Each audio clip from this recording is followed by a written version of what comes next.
우리가 드디어 이제 벨직 신앙 고백서의 마지막 시간을 이제 맞이하게 됐습니다. 그 내용은 우리가 제목에서 보다시피 그리스도의 재림과 최후의 심판입니다. 오늘은요, 그래서 먼저 벨직 신앙 고백서의 내용을 바로 읽는 것으로 시작을 하겠습니다. 벨직 신앙 고백서 마지막 37항입니다. 한 문단씩 돌아가면서 읽습니다. 그리스도의 재림과 최후의 심판. 마지막으로 우리는 하나님의 말씀에 따라 주께서 정하신 그러나 모든 피조물에게는 알려지지 않은 그때가 이르고 택함 받은 자의 수가 차게 되면 우리 주 예수 그리스도께서 전에 크신 영광과 위엄 가운데 승천하셨을 때처럼 육신을 가지신 채로 눈에 보이게 하늘로부터 오셔서 죽은 자와 산 자의 심판을 선언하실 것이고 불로써 이 낡은 세상을 태워 정결케 하실 것을 믿습니다. 그때에는 세상의 처음부터 마지막까지 살았던 모든 사람이 남자와 여자와 아이 할 것 없이 모두 천사장의 소리와 하나님의 나팔 소리에 소환되어 이 위대하신 재판장 앞에 서게 될 것입니다. 그때에는 전에 죽었던 모든 사람이 땅에서 살아날 것이며 그들의 영혼은 전에 있었던 자신들의 몸과 다시 연합될 것입니다. 또한 그때까지 살아있는 사람들은 다른 이들처럼 죽지 않고 그 순간 변화되어 썩을 몸이 썩지 않을 몸으로 바뀔 것입니다. 그리고는 책들이 펼쳐질 것이고 죽었던 자들은 그들이 세상에 살 때에 선악간에 행하였던 일들에 따라 재판을 받을 것입니다. 참으로 그때에는 세상에서는 그저 오락과 농담으로 치부하는 무익한 말들을 했던 것들에 관하여 일일이 해명하여야 할 것입니다. 또한 그때에는 사람들의 비밀과 위선이 만천하에 드러날 것입니다. 그러므로 악하고 불경건한 자들에게는 이러한 재판을 생각한다는 것이 매우 무섭고 두려운 일이 될 것입니다. 하지만 택함받은 경건한 자들에게는 그 생각이 큰 소망과 위로가 됩니다. 왜냐하면 그때에 그들의 구원이 완성될 것이며 그들이 감당하여야 했던 고생과 수고의 열매들을 얻게 될 것이기 때문입니다. 그들의 결백함이 만민에게 알려질 것이며 이 땅에서 그들을 박해하고 탄압하고 괴롭히던 악인들 위에 하나님의 맹렬한 보복이 임하는 것을 보게 될 것입니다. 악인들은 또한 그들의 양심이 스스로를 죄 있다고 증거할 것입니다. 그들은 불멸할 것이나 마귀와 그의 사자들을 위하여 예비된 영원한 불에서 영영히 고통을 받을 것입니다. 그러나 반대로 택함받은 신실한 자들은 영광과 영예의 관을 쓰게 될 것입니다. 그리고 하나님의 아드님께서 성부 하나님과 그의 택하신 천사들 앞에서 그들의 이름을 인정해 주실 것입니다. 그때에 하나님께서는 그들의 눈에서 모든 눈물을 닦아내실 것입니다. 그리고 세상의 많은 재판장과 통치자들로부터 이단이나 불경건한 자들로 정죄되었던 그들의 대의가 그때에는 하나님의 아들의 대의인 것이 드러날 것입니다. 그때에 주님께서는 사람의 마음이 전에 전혀 생각해보지 못한 영광을 은혜의 보상으로 그들에게 내리실 것입니다. 그러므로 우리는 장차 우리 주 예수 그리스도 안에 있는 하나님의 약속들을 충만히 누리게 될 이날을 대망합니다. 아멘. 주 예수여 오시옵소서. 아멘. 자, 이 내용이 어떤가요? 성경에 기록된 그 종말에 대한 내용을 그냥 요약해 놓았다라고 해도 과언이 아니죠. 정말 정리를 잘 했고요. 종말에 대해서는 우리가 이 내용을 그냥 읽고 받아들이는 것만으로도 우리의 신앙을 정말 잘 정돈하고 세워놓는 것이 될 것이며 또한 이렇게 하는 것으로서 이단들의 주장을 우리가 쉽게 분별할 수 있을 것입니다. 그러니까 이제 이 정도는 최소한 우리가 알아야 되는 내용들이에요. 근데 이제 이단에 넘어가는 건 이 정도조차 우리가 지금 성경을 통해서 알지를 못해 오고 있다는 것이죠. 자, 그러면 오늘은요, 성경에서 말하는 종말의 내용을 우리가 이 벨직 신앙 고백서의 이 순서를 따라서 성경 구절을 한번 쭉 살펴봅시다. 자, 먼저 예수님께서 다시 오신다라고 말씀하신 약속하신 성경 말씀을 봅니다. 정말 여러 구절들이 있는데 그 중에서 한 구절만 보자면 요한계시록 22장 20절이에요. 성경 제일 마지막이죠. 성경 정말 제일 마지막이에요. 이것들을 증언하신 이가 이르시되 내가 진실로 속히 오리라 하시거늘 아멘. 주 예수여 오시옵소서. 예수님께서 뭐라고 말씀하세요? 내가 진실로 속히 오리라. 지금 예수님께서요, 사도 요한에게 그 인류의 최종 역사가 마침내 어떻게 이루어질 것인지를 환상 가운데 나타나셔서 말씀하시는 겁니다. 이게 요한계시록이에요. 지금 당시에 AD 90년경 로마의 도미티안 황제가 기독교를 그렇게 박해하고 있는 가운데서 하나님께서 예수님께서 요한에게 말씀해 주신 것입니다. 뭐라고요? 지금 이런 박해로 말미암아 교회가 끝장나고 망해버리는 것으로 그렇게 역사가 끝나는 것이 아니라는 거예요. 내가 진실로 속히 오리라. 주님께서 다시 오신다는 것입니다. 그때 모든 것이 다 완성되게 된다라고 하는 것을 말씀하여 주셨어요. 그래서 우리는 예수님의 다시 오심을 그렇게 대망하면서 기다리죠. 아멘, 주 예수여 오시옵소서. 이게 사도 요한만의 고백이 아니고 초대교회만의 고백이 아니고 바로 우리들의 고백이에요. 오늘 그러한 고백으로 사셨습니까? 아멘, 주 예수여 오시옵소서. 아니요, 좀만 더 있다가 오세요. 나는 그래도 이 땅이 좀 좋은데 이러고 여러분 사시지는 않았죠? 네, 아멘, 주 예수여 오시옵소서. 이것이 또한 우리의 동일한 고백입니다. 자, 그러면 예수님께서 어떠한 모습으로 오시는가 계속해서 성경 말씀 봅시다. 오늘 본문 말씀이에요. 사도행전 1장 9절에서 11절 교독합니다. 이 말씀을 마치시고 그들이 보는 데 올려져 가시니 구름이 그를 가리어 보이지 않게 하더라. 본문을 보세요. 본문을. 네. 10절 올라가실 때에 제자들이 자세히 하늘을 쳐다보고 있는데 흰옷 입은 두 사람이 그들 곁에 서서 같이요 이르되 갈릴리 사람들아 어찌하여 서서 하늘을 쳐다보느냐 너희 가운데서 하늘로 올려지신 이 예수는 하늘로 가심을 본 그대로 오시리라 하였느니라. 자, 예수님께서 죽으시고 그리고 3일 만에 다시 부활하셨습니다. 여러분, 예수님의 부활은 무슨 영의 부활이 아니라 몸의 부활이에요. 명백하게 몸의 부활입니다. 예수님께서 그래서 제자들에게 뭐라고 말씀하세요? 너희들이 보는 대로 지금 나는 뭐 유령이 아니라고 말씀하시죠. 나는 분명히 살과 뼈가 있다. 누가복음 24장 39절에 말씀하세요. 그래서 만져보라고도 하시고 심지어는 구운 생선도 드시기까지 하십니다. 예수님은 몸의 부활로서 그렇게 다시 살아나신 것이라는 것이에요. 그리고 40일 동안 제자들에게 나타나시면서 하나님 나라의 일을 말씀하시고는 이제 제자들이 보는 앞에서 하늘로 올라가시는 거예요. 우리가 함께 읽은 이 본문 사도행전 1장 말씀이 바로 그 내용입니다. 자, 그런데 보세요.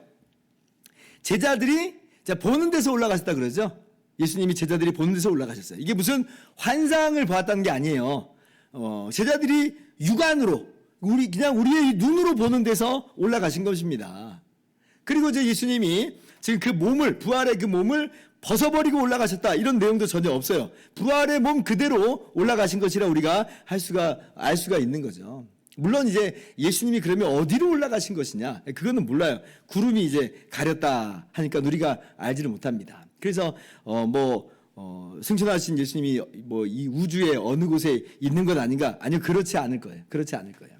오히려 하나님의 보좌 우편에 계신다라고 하는 이 성경 말씀에 비추어 보면 장소적 의미는 분명히 있는데 그러나 우리가 헤아릴 수 없는 신비의 영역에서 예수님이 지금 거하고 계신다라고 우리가 이렇게 알 수가 있습니다. 우리가 이것을 충분히 이제 고개를 끄덕일 수 있는 건 뭐냐면 부활하신 예수님이 이 제자들을 만나는 오늘 새벽에 나눴던 그 내용도 보세요. 문들이 다 닫혀 있는데 예수님이 짠 하고 나타나셨잖아요. 분명 몸인데 이런 일은 있을 수 없는데 그렇게 나타나신 거예요. 그래서 주님의 이 부활의 몸이라고 하는 것은 우리의 이해를 뛰어넘고 있는 이 물리적인 이런 영역과 이 이해를 뭔가 좀 초월한 이제 그러한 몸의 부활로서 나타나신 거예요. 마찬가지로 예수님이 하늘로 올라가셔서 어디에 계시느냐 우리가 알지는 못하지만 이 물리적인 영역을 초월한 장소 어떤 우리가 알 수 없는 그 신비한 영역 가운데 이제 머무시는 거겠구나 하고 우리가 이제 끄덕일 수 있는 거예요. 왜냐하면 주님의 몸의 부활이 그런 모습으로 나타난 걸 우리가 봤으니까. 자, 그래서 이제 제자들이 예수님께서 승천하실 때 바로 예수님이 올라가신 그 하늘을 뚫어지게 쳐다보고 있었습니다. 너무 신기하잖아요. 자, 그런데 그때에 이 천사들이 이제 제자들에게 한 말씀이 뭐예요? 11절에 어찌하여 서서 하늘을 쳐다보느냐? 너희 가운데서 하늘로 올려지신 예수는 하늘로 가심을 본 그대로 오시리라 그래요. 하늘로 가심을 본 그대로 오시리라. 자, 눈으로 봤잖아요. 그럼 어떻게 재림하신다는 거예요? 눈으로 볼 수 있게 재림한다는 거예요. 이 몸이 올라가셨잖아요. 몸으로 오시는 거예요.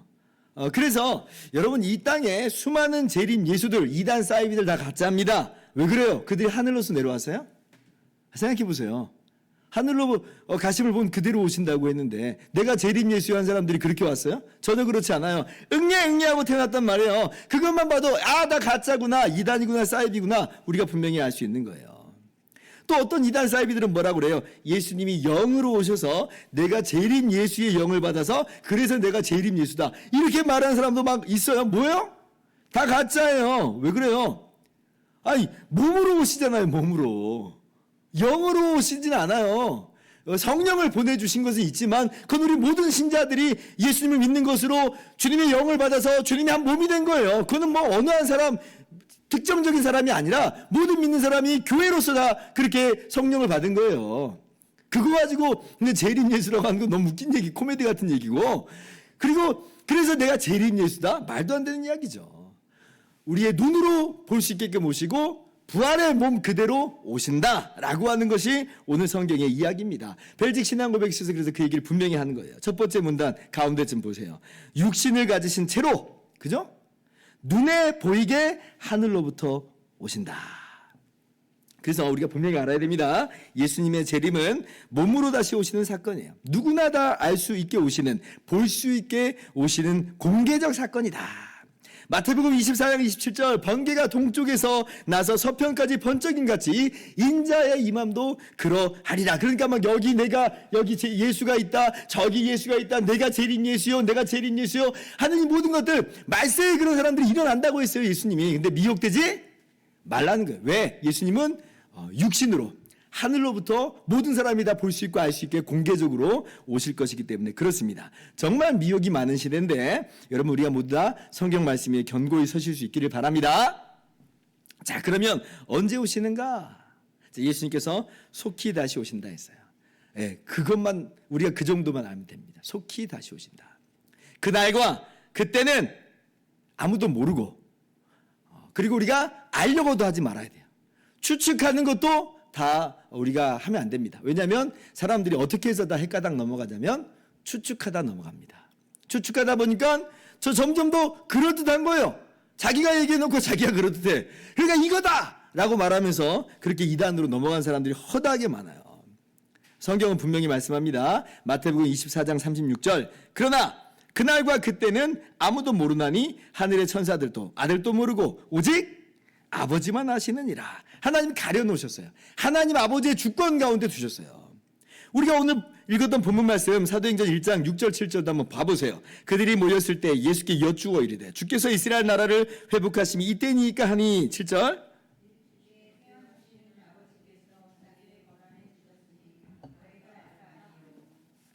제자들도요 그 시기가 굉장히 궁금한 거예요. 이때니까 당연히 궁금하죠. 우리도 궁금하잖아요. 그런데 이 승천하시기 직전에 예수님께서 뭐라고 말씀하세요? 너희가 알 바니라. 그러니까 이제 오늘날 나는 안다. 나에게만 특별히 알려주셨다. 뭐예요? 다 이단입니다. 다 가짜예요. 사이비예요. 그러니까 여러분 우리가 우리의 계산으로 대충 이 정도가 아닐까 이런 건 추측도 하지 마세요. 목사님 근데 속히 오신다고 했는데 왜 2000년이 되도록 안 오셨을까요? 라고 하는 그 물음에는 우리가 어떻게 대답할 수 있어요? 베드로후서 3장 8절에 주님께는 1000년이 하루 같고 하루가 1000년 같다 하는 이것을 잊지 말아라. 그러니까 우리는 이제 2000년 굉장히 길게 너무 늦게 오는 것처럼 생각하지만 그러나 하나님께는 이것이 늦은 것은 아니고 오히려 하나님께서는 기다리시는 그 정해진 수가 차기까지 기다리시는 그런 시간으로 우리는 알고 분명히 주님께서 속히 오신다 하셨으니 속히 오시리라 우리는 그렇게 확신할 수가 있는 것입니다. 그래서 요한계시록 6장 11절 보면 하나님이 정하신 수가 있어요. 우리는 그 수를 모릅니다. 택하신 자의 수가 있어요. 다 차면 하나님의 때에 주님 다시 오실 것이에요. 오직 우리가 할 것은 뭐예요? 그날을 대망하면서 복음을 증거하는 거예요. 그 수가 차기까지 복음을 전하는 것이 바로 우리들의 할 일이다라고 하는 것입니다. 자, 그러면 이렇게 예수님께서 다시 오심으로 말미암아 이제 어떤 일이 이어지는가, 전개되는가 할 때에 예수님께서 다시 오셔서 산자와 죽은 자를 심판하십니다. 산자와 죽은 자를 심판하신다. 우리 사도신경에서 외웠던 그 내용이 지금 그대로 나가는 것 같아요. 그죠? 저리로서 산자와 죽은 자를 심판하러 오시리라 그랬잖아요. 산자와 죽은 자를 심판하세요. 요한계시록 20장 12절 15절 또 우리 계속 성경을 한번 찾아보는 거예요. 이것도 교독합시다. 또 내가 보니 죽은 자들이 큰 자나 작은 자나 그 보좌 앞에 서 있는데 책들이 펴있고 또 다른 책이 펴졌으니 그 생명책이라. 죽은 자들이 자기 행위를 따라 책들에 기록된 대로 심판을 받으니. 13절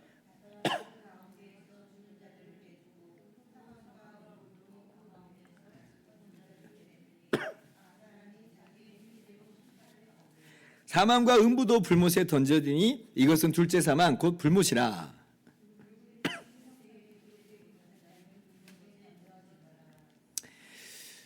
사람들은 일반적으로 죽으면 다 끝나는 거 아니냐 이렇게 생각들을 합니다. 자기도 정확히 알 수 없는 걸 그냥 그렇게 추측하고 그렇게 여기고자 하는 거예요. 뭐 그들의 논리라고 하는 건 뭐예요? 네가 천국 가봤냐? 네가 지옥 가봤냐?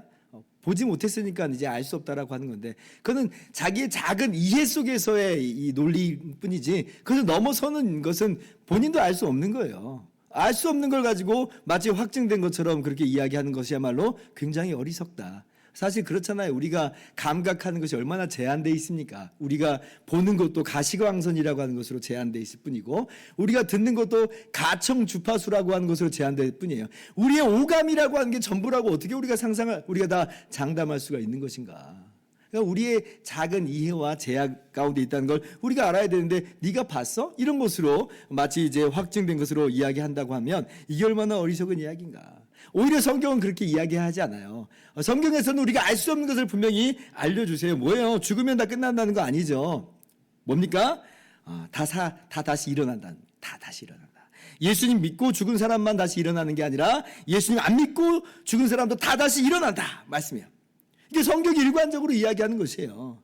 그러니까 영혼과 몸이 다시 결합된 사람 존재로서, 온전한 사람 존재로서 다 다시 일어난다. 오늘 그 요한계시록 20장 13절 보세요. 바다가 심지어 사망과 음부도 죽은 자들을 다 내준다 그러죠.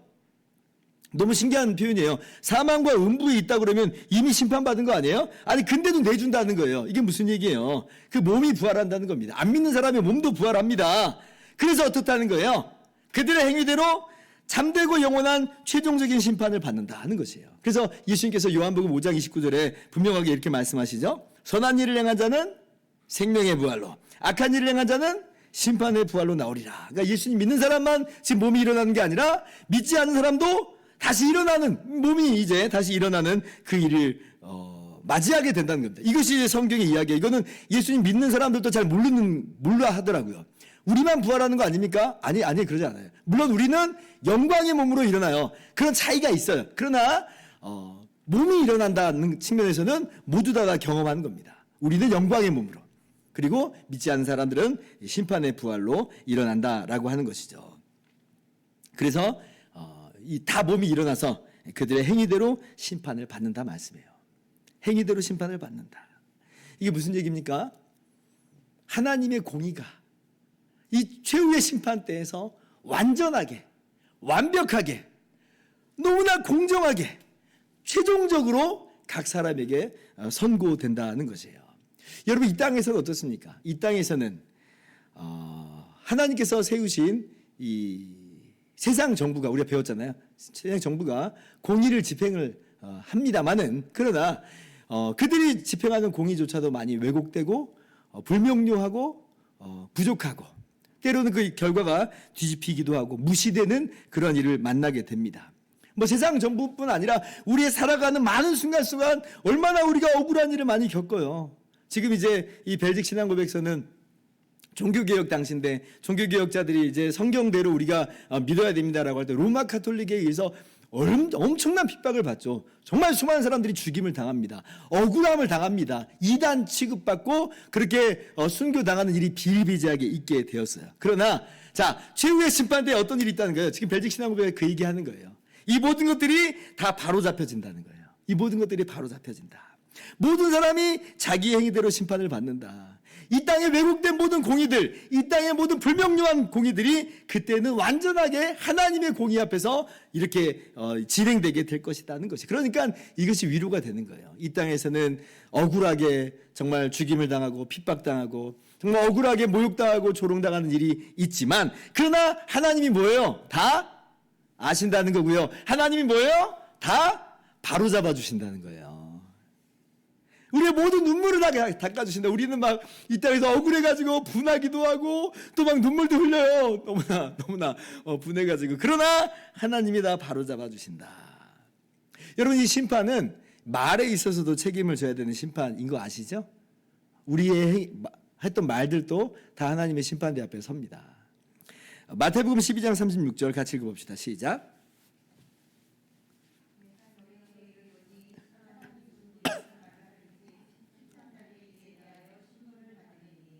사람이 무슨 무익한 말을 하든지 다 심판날에 신문을 받는다. 우리는 막 우리가 대충 말하는 거 있잖아요. 대충 말하고 농담하기도 하고 심지어는 말로 사람을 때리고 찌르고 죽이는 이제 그런 일들을 합니다. 말인데 뭐 어째? 그런데요.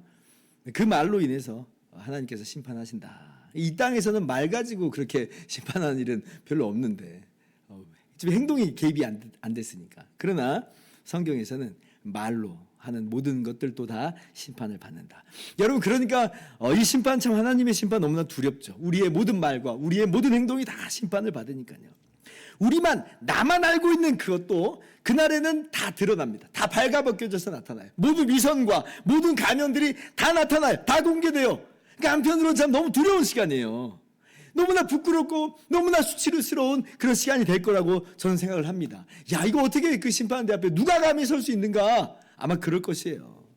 누구도 이 하나님의 공의로운 심판 앞에 변명하지 못하고 완전하고 완벽한 이 하나님의 공의 앞에서 고개를 숙이밖에 없습니다. 유구무원입니다 라고 할 수밖에 없죠. 그래서 그런 하나님의 공의에 따라서 행위대로 영원히 심판받고 영원한 형벌 가운데로, 영원한 지옥 가운데로 던져지게 되는 것이죠. 이것이 하나님의 최후의 심판입니다. 마태복음 25장 41절, 또 왼편에 있는 자들에게 이르시되 저주를 받은 자들아, 나를 떠나 마귀와 그 사자들을 위하여 예비된 영원한 불에 들어가라.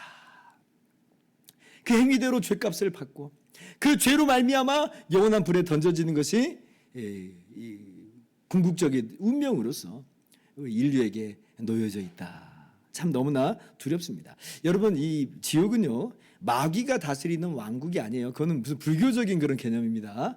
마귀도 지금 심판받고 형벌을 받는 장소가 성경에서 말하는 지옥이지, 마귀가 무슨 막 뿔 달리고 찌르고 막 하는 그런 거는요, 그건 불교적인 그런 이야기예요. 전혀 그렇지 않아요. 보세요. 마귀를 위한 예비된 불이라 그러잖아요. 그러니까 마귀 따라서 죄 가운데 살아가는 그 인생은 어떻게 된다는 거예요? 함께 이 불못에 던져져 멸망한다는 것이에요. 심지어 요한계시록 21장 14절에 아까 뭐라고 그랬어요? 사망과 음부도 불 속에 던져진다. 그러니까 이 지옥이라고 하는 것도 우리가 상상하는 것을 뛰어넘는 개념입니다. 그러니까 새하늘과 새 땅도 우리의 이해를 뛰어넘는 곳인데 그에 대칭되는 이 지옥도 우리가 상상하는 것 그 이상의 그러한 형벌이다는 것을 우리가 알아야 되는 것이에요. 이것이 바로 죄인들이 그들의 행위에 따라서 맞닥뜨리는 영원한 운명이다는 것입니다. 자, 그러면 우리는 어떻게 되는 것인가? 이제 우리도 궁금하잖아요. 아이고, 나도 그러면 심판을 받고 나도 혹시 불못에 던져지는 것은 아닌가? 혹시 여러분 안에 그런 두려움이 좀 있을지도 모르겠습니다. 어떻습니까? 자, 우리도 이런 불못에 던져집니까? 어떻게 보면 그럴 것만 같아요. 왜냐하면 우리가 비신자들하고 뭐 다른 게 뭐가 있어요? 우리가 그들보다 뭐 행동이 더 똑바라요. 우리가 그들보다 말이 더 또 깨끗해요. 물론 어느 정도는 분명히 행동과 말에 있어서 우리의 생각에 있어서 정돈되고 아름다움이 있지만 50보 100보지. 우리의 행동이라고 하는 것, 우리의 말이라고 하는 것, 우리가 전혀 흠이 없이 그렇게 살아갑니까? 안 그렇거든요. 그러니까 우리도 덜컥 겁이 들어요. 아이고, 우리도 죄값으로 망하는가? 행위대로 심판받는다고 했으니까 우리도 망하는가? 사실 우리도 그래야만 했죠. 우리가 뭐 다를 게 뭐가 있어요? 그러나 우리에겐 누가 계세요?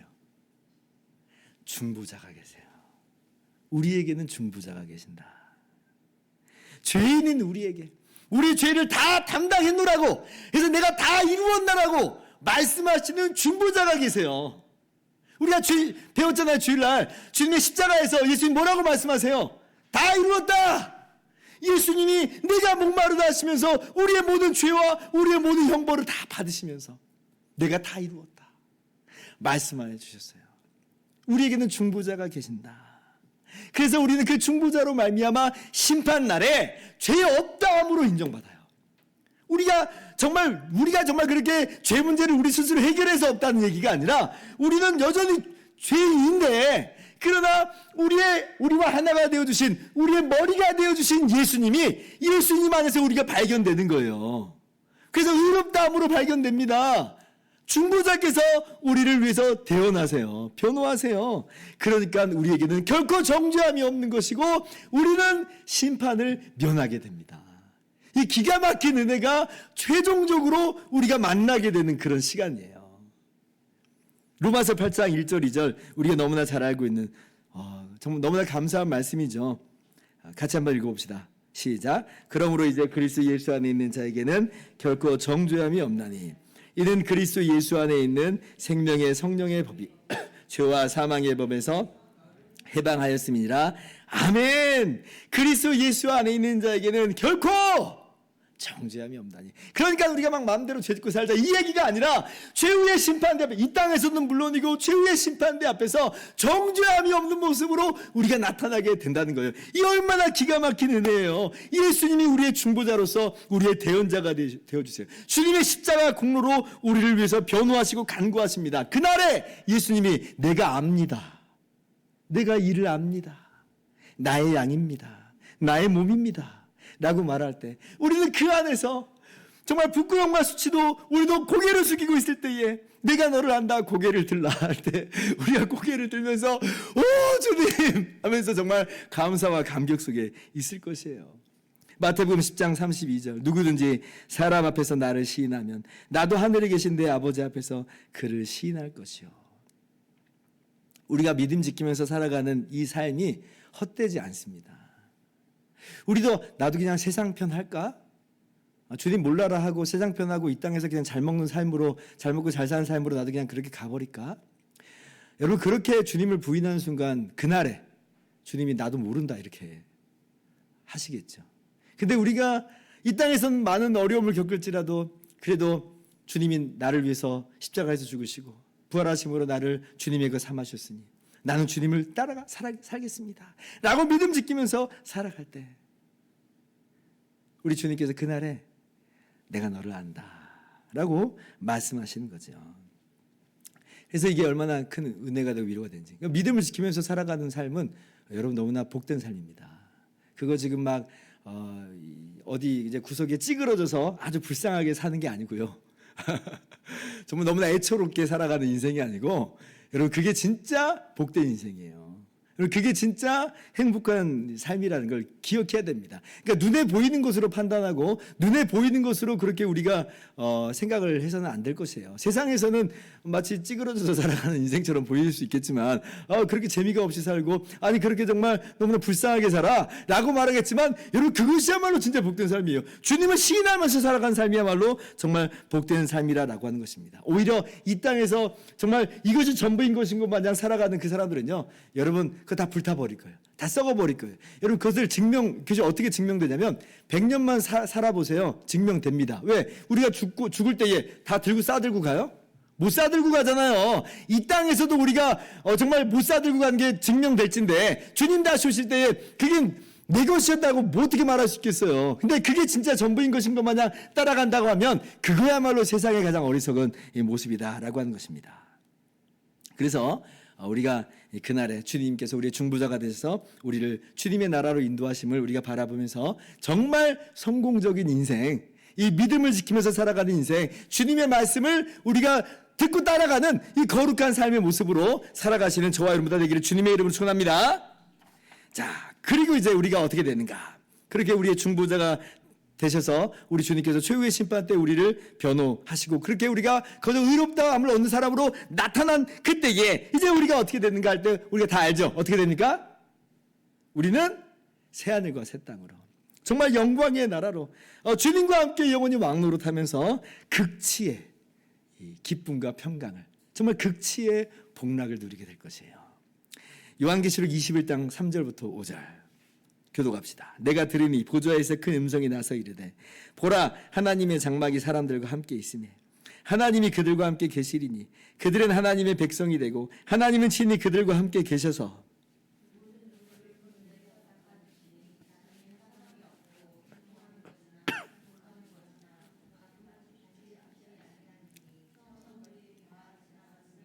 같이요. 보좌에 앉으시니가 이르시되 보라, 내가 만물을 새롭게 하노라 하시고 또 이르시되 이 말은 신실하고 참되니 기록하라 하시고 아멘. 몇 번을 보아도 은혜로운 말씀이죠. 은혜예요. 모든 눈물을 다 닦아주신다. 다시는 사망이 없고 애통하는 것이나 곡하는 것이나 아픈 것이 다시 있지 아니하리니 처음 것들이 다 지나갔음이로라. 새하늘과 새 땅의 모습만 아니라 우리의 몸도 그렇다는 거예요. 우리의 몸도 새하늘과 새 땅에 걸맞는 영광의 몸으로 부활하는 것이에요. 더 이상 약함이 없어요. 아픔이 없어요. 우리의 몸이 정말 죄스럽지 않습니다. 썩지 않게 되는 거예요. 영광의 신령한 몸으로 부활하는 것이에요. 고린도전서 15장 42절 44절 또 교독합니다. 죽은 자의 부활도 그와 같으니 썩을 것으로 심고 썩지 아니할 것으로 다시 살아나며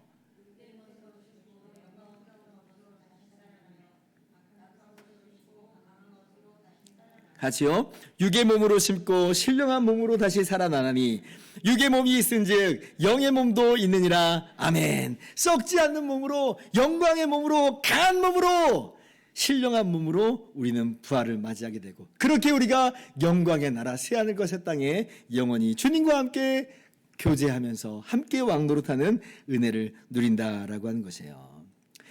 이 새하늘과 새 땅이라는 것도 아마 이런 의미일 것이에요. 우리의 몸이 이 영광의 부활로 일어나는 것처럼 지금 인간의 죄악으로 말미암아 함께 부패해버린 이 세상이, 썩어짐의 종노릇하는 이 세상이 영광의 세상으로 회복될 겁니다. 구체적으로 어떻게 해요? 몰라요.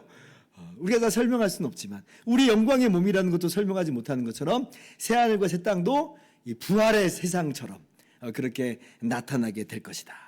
보라, 내가 만물을 새롭게 하노라. 자, 이제 말씀 마칩니다. 예수님께서 다시 오십니다. 여러분 믿으시기 바랍니다.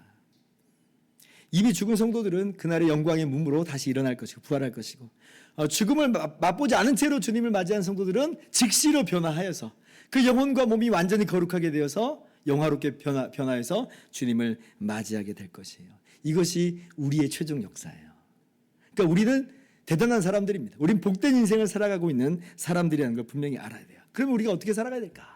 두 말하면 잔소리죠. 아멘. 주 예수여 오시옵소서. 주님을 대망하면서 살아가야 될 것이에요. 영원히 주님과 함께 기쁨의 교제를 누리게 되는 그 시간이 우리의 최종적인 모습이다. 우리의 인생에 있어서 정말 극치의 날은 아직 온 거 아니에요.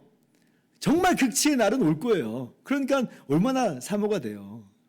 우리가 그렇게 대망하면서 살아갈 것이다. 그러면서 우리 믿음을 지키면서 또 살아가야 됩니다. 많은 유혹이 있고 많은 핍박이 있고 박해가 있지만 믿음 지키면서 살아가고 주의 말씀 따라가는 하나님의 백성, 거룩한 행실로서 살아가는 우리의 모습이 마땅한 모습이어야 될 것이에요. 베드로후서 3장 13절 14절 우리는 그의 약속대로 의가 있는 곳인 새하늘과 새 땅을 바라보도다. 14절 같이요.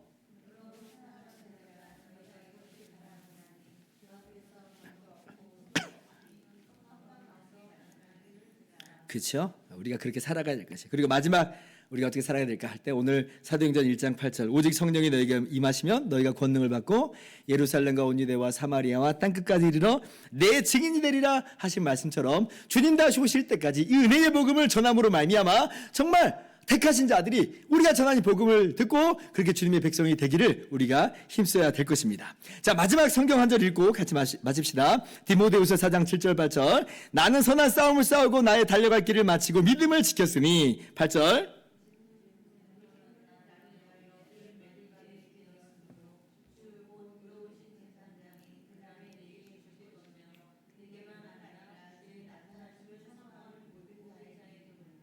아멘. 아멘. 주 예수여 오시옵소서.